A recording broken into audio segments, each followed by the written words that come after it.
प्रधानमंत्री रोजगार योजना PMRY किस वर्ष में आरंभ की गई थी?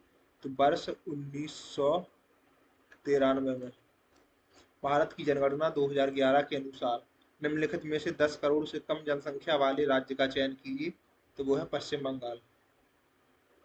संगीत नाटक अकादमी प्रख्यात कलाकारों को फेलोशिप देती है। सोनल मानसिंह ने इसे उड़ीसी नृत्य के लिए प्राप्त किया। यह किस राज्य का एक नृत्य रूप है? तो यह है उड़ीसा का।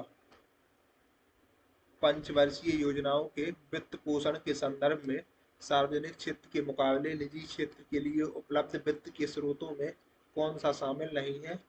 तो वो है कर। बाकी जो सम्मिलित है वो है सार्वजनिक क्षेत्र के वित्तीय संस्थान, व्यक्तियों की बचत और इक्विटी पूंजी के रूप में विदेशी फंड। पहले खेलो इंडिया शीतकालीन खेल कहाँ आयोजित किए गए थे? तो ये हुए थे लेह में।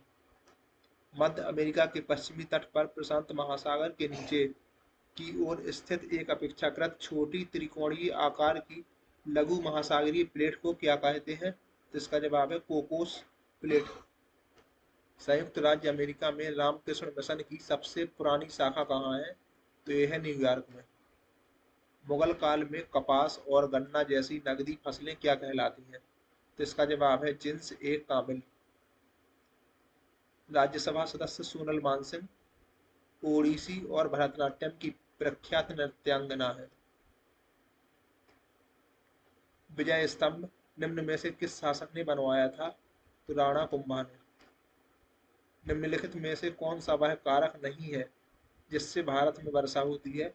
तो इसका जवाब है प्रति चक्रवात। बाकी जो है वे है पार्वती की संवहन और चक्रवात। मृणालिनी साराभाई निम्न में से किस नृत्य शैली से संबंधित है? तो यह है कथकली से। संगीत नाटक अकादमी पुरस्कार विजेता गुरु वेम्पति चिन्ना सत्यम कुचिपुड़ी के प्रसिद्ध नर्तक थे। तेंदुलकर विशेषज्ञ समूह 2009 के अनुसार 2011-12 के लिए भारत में शहरी क्षेत्रों के लिए राष्ट्रीय गरीबी रेखा प्रति व्यक्ति प्रति माह 1000 तय की गई।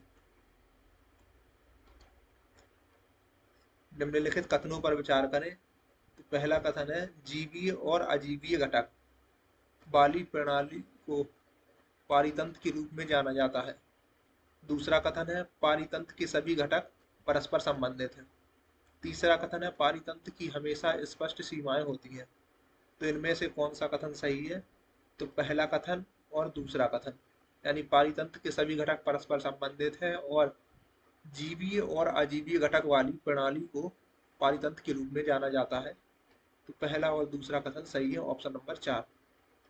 निम्नलिखित में से कौन सा सरकार के संसदीय स्वरूप का गुण विशेषता नहीं है?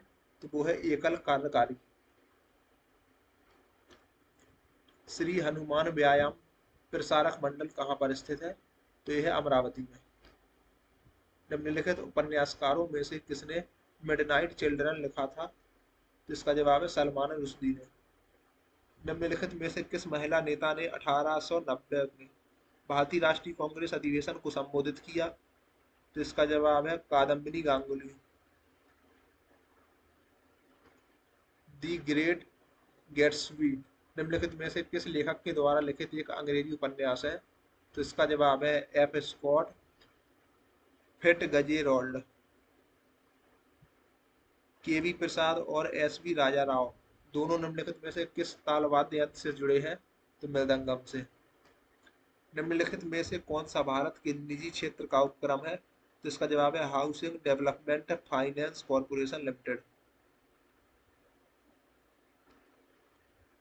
ओलंपिक में स्विमिंग पूल का आवश्यक या मानक आकार क्या होता है?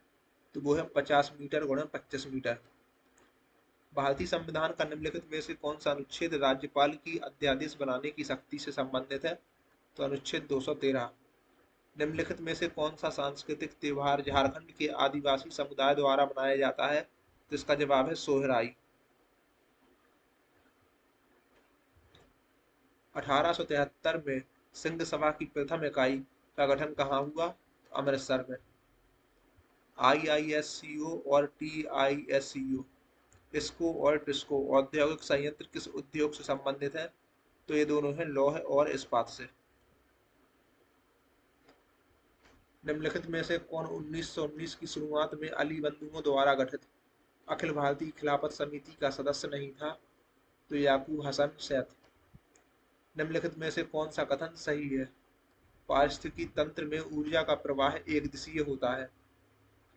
निम्नलिखित में से कौन सा बौद्ध ग्रंथ बौद्ध भिक्षु नागसेन और इंडो ग्रीक राजा मिनांडर के मध्य हुई वार्तालाप पर आधारित है? तो वो है मिलिंद पन्हो। महाराष्ट्र का चैत्य हॉल गुफा वास्तुकला का एक उदाहरण है। प्रशासक के लिए उच्च शिक्षा नेतृत्व विकास कार्यक्रम किस केंद्रीय मंत्रालय के द्वारा शुरू किया गया कार्यक्रम है? तो यह मानव संसाधन विकास मंत्रालय। निम्नलिखित में से कौन सा खिलाड़ी बिलियर्ड से संबंधित है? तो गीत सेठी। विलायत खान निम्नलिखित में से किस वाद्य यंत्र को बजाने के लिए जाने जाते हैं? तो सितार के लिए। भारतीय संविधान के निम्नलिखित राज्य के नीति निर्देशक सिद्धांतों में से कौन सा सिद्धांत समाजवादी सिद्धांतों के अंतर्गत आता है? तो पुरुषों और महिलाओं के लिए समान कार्य के लिए समान वेतन।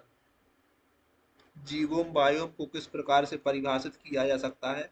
तो अपनी वनस्पति मिट्टी जलवायु और वन्य जीवन की विशेषता वाला एक बड़ा क्षेत्र। संभारिक को निम्नलिखित में से किस रूप में परिभाषित किया जाता है? तो विभिन्न तत्वों के परमाणु जिनकी द्रव्यमान संख्याएं समान होती हैं लेकिन परमाणु संख्याएं भिन्न होती हैं। Option number 2।